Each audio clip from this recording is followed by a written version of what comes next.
Bonjour à toutes et bonjour à tous. Le thème de cette vidéo est de présenter les objets dynamiques. Nous utilisons Photoshop CS3 pour cette démonstration. Les objets dynamiques sont des calques qui contiennent des données d'images pixelisées ou vectorielles. Le contenu source des images avec toutes les caractéristiques d'origine sont conservés avec les objets dynamiques. Nous pouvons donc modifier l'échelle, pivoter ou déformer un calque sans perdre la qualité d'origine de l'image.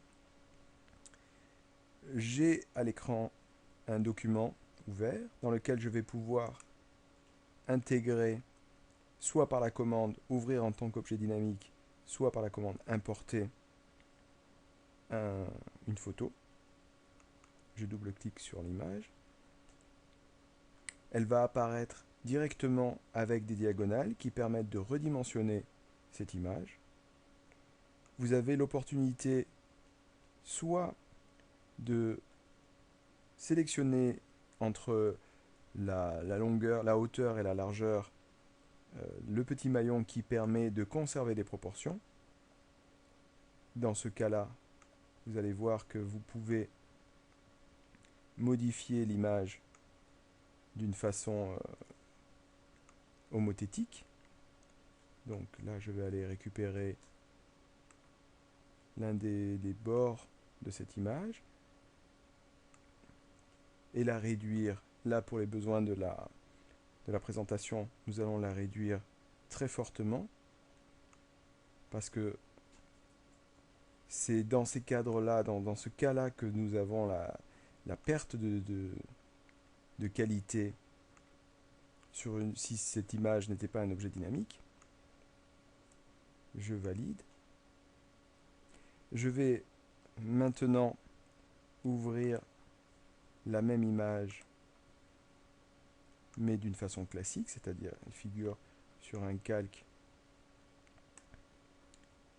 classique. Vous sélectionnez l'image avec CTRL-T de façon à pouvoir également intervenir sur la dimension de cette image.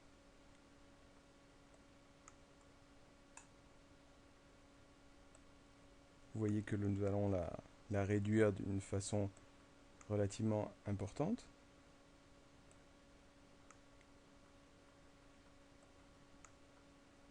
Voilà, nous allons la mettre dans la même proportion que l'autre image.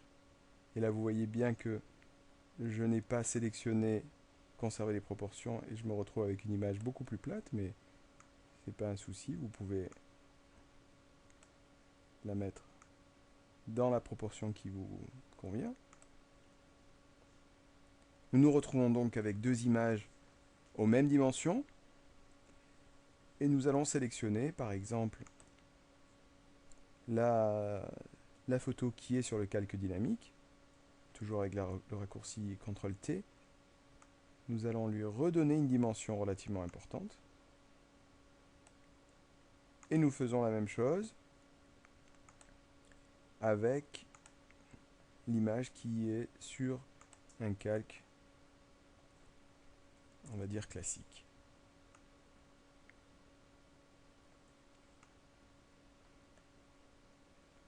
On valide l'opération.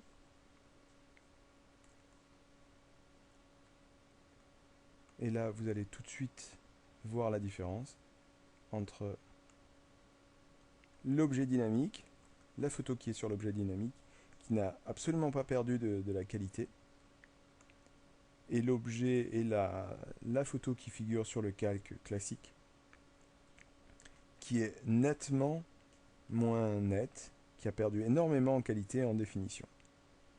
Voilà vraiment la qualité première de ce que l'on appelle les calques en objet dynamique, c'est-à-dire en fait vous allez vraiment pouvoir intervenir d'une façon importante sur l'image et conserver toutes les qualités de l'image de base.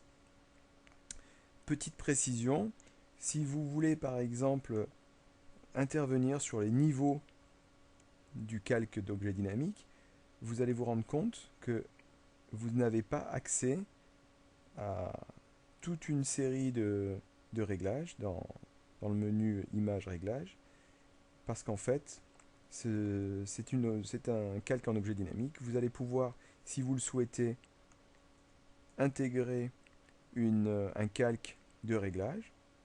Imaginons niveau. Dans ce cas-là, oui, vous allez pouvoir donc obtenir la densité que vous jugerez bon pour votre image.